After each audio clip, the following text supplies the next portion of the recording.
Alhamdulillahi Rabbil Alamin. Alhamdulillahilladzi hadana li hadzal din wa ma kunna linahtadiya laula an hadanallah. Asyhadu an la ilaha illallah wahdahu la syarikalah wa asyhadu anna Muhammadan abduhu wa rasuluh. Amma ba'd. Matapos ang papuri natin sa Allah Subhanahu wa Ta'ala, magpasalamat tayo sa Kanya sa walang humpay na biyaya na ipinagkaloob niya sa atin.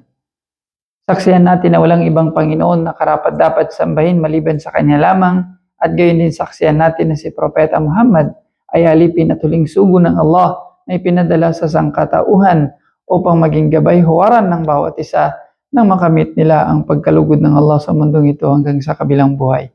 Mapasa Kanyang pagpapala ng Allah, kapayapaan, kalakip ng Kanyang mga pamilya at mga sahaba at sino man na sumunod sa kanila hanggang sa huling araw.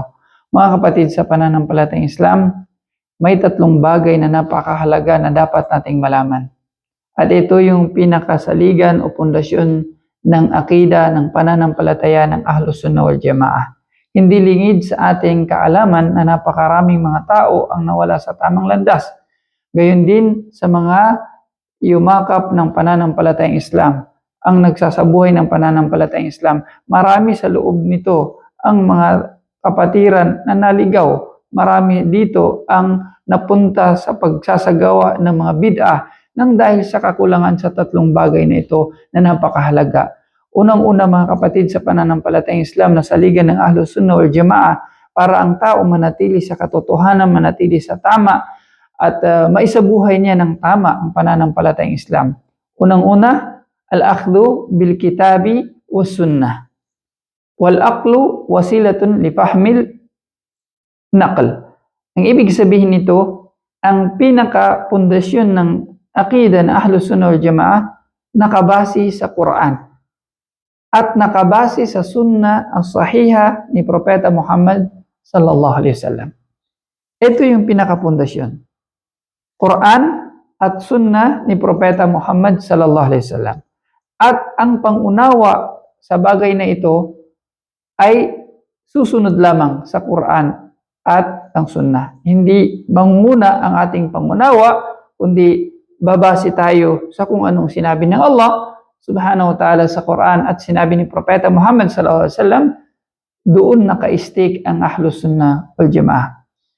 Aning case na nandun na tayo sa meron ng kitab at sunnah, inuuna na natin ang kitab ng Allah Subhanahu wa Ta'ala at sunnah, dadako tayo sa pangalawa na saligan na ang pangunawa o kullu fahmin yukhalifu fahma salaf as-salih min fil mu'taqadati wal amal fa innahu batil. Anumang pangunawa, pag-intindi na taliwas, labas sa pangunawa ng salafus salih, ang mga naunang maiinam, mabubuting mga henerasyon.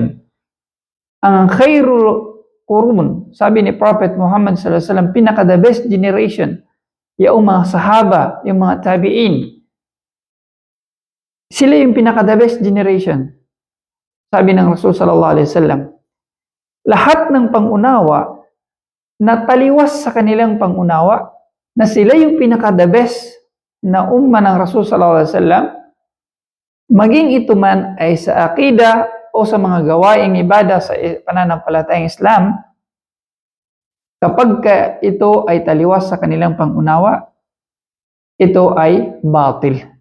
Ito ay walang saysay. Ibig sabihin, hindi ito kabilang sa din. Hindi ito tatanggapin ng Allah Subhanahu wa Ta'ala kasi sila yung mas nakakaunawa, mas nakakaintindi.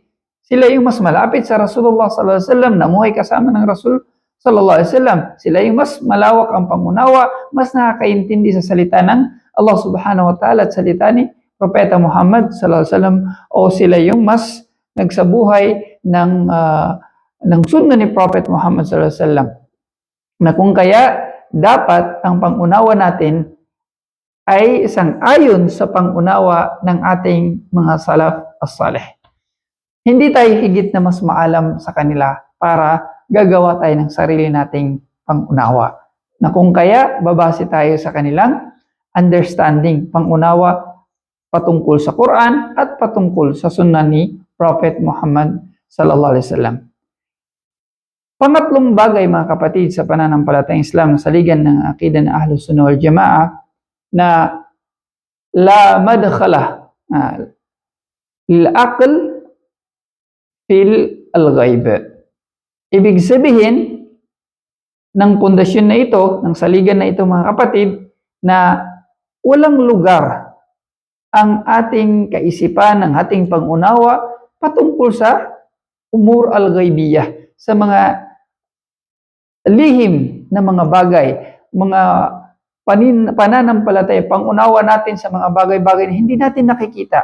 Tulad na lang ng paraiso, ng impyerno, patungkol sa Allah subhanahu wa ta'ala, patungkol sa mga sinabi ng Allah subhanahu wa ta'ala sa kanyang sarili, hindi natin pwedeng panghimasukan ng ating sariling pangunawa. Sapagkat ang bagay na yan ay hindi kaya ng ating kaisipan, hindi kaya ng ating pangunawa, na kung kaya walang pangunawa ng tao na pwede niyang gamitin para lang intindihin niya kung ano ang patungkol sa umur al-ghaibiyah, sapagkat hindi ito kasya sa ating pangunawa, hindi bagay sa ating pangunawa, na kung kaya ang sa atin, isuko natin ang ating mga sarili, tumalima tayo sa kung ano ang sinabi ng Allah patungkol sa kanyang sarili, at huwag tayong mag-interpret, huwag tayong mag-imagine, huwag tayong mag-isip ng kung ano pa mang bagay, sapagkat ang ating kaisipan hindi niya sakop o hindi niya ito kayang isipin o unawain, sapagkat ito ay lagpas na sa ating kakayahan at tayo ay merong limitasyon. Kung kaya mga kapatid sa pananampalatayang Islam, kung nais natin na manatili tayo sa tama, sa katotohanan, dapat naka-stick tayo sa tatlong bagay na nabanggit natin. Stick tayo sa Quran at Sunnah ni Propeta Muhammad sallallahu alaihi wasallam, at huwag manguna yung sarili nating pangunawa o pag-intindi. Pangalawa, dapat ay sang-ayon sa pangunawa ng mga salafus salih na nauna sa atin sa kabutihan at mas sigit na nakakalampas sa atin. At ang pangatlo, huwag nating paghimasukan ang umur al-ghaibiyah, mga lihim na mga bagay at lagpas na sa ating kakayahan na unawain patungkol sa mga bagay na hindi natin nakikita. Sa ganoong bagay mga kapatid sa pananampalatayang Islam, magiging matiwasay ang pamumuhay natin bilang mga Muslim, magiging magaan, mapayapa, at kalulugdan tayo ng Allah subhanahu wa ta'ala, sapagkat sumunod tayo sa Kanya at sumunod tayo sa Kanyang propeta na Kanyang ipinadala, na kung kaya karapat-dapat lamang na tayo ay tatanggap ng dakilang gantimpala mula sa Allah subhanahu wa ta'ala. Hingin natin sa Allah subhanahu wa ta'ala na pagkalooban pa tayo ng mas malawak na pangunawa at bigyan tayo ng pag-intindi, pangunawa sa tama, na masumpungan natin ang tama at taufikan niya tayo na may sa buhay natin. Ganon din makita natin yung mali, as in mali talaga ito, at taufikan tayo ng Allah na maiwanan natin ang mali na yan. Mga kapatid sa pananampalatayang Islam, hanggang dito na lamang po. Barakallahu fikum, jazakumullahu khair. وصلى الله على نبينا محمد سبحانك اللهم وبحمدك أشهد أن لا إله إلا أنت أستغفرك ونتوب إليك والحمد لله رب العالمين.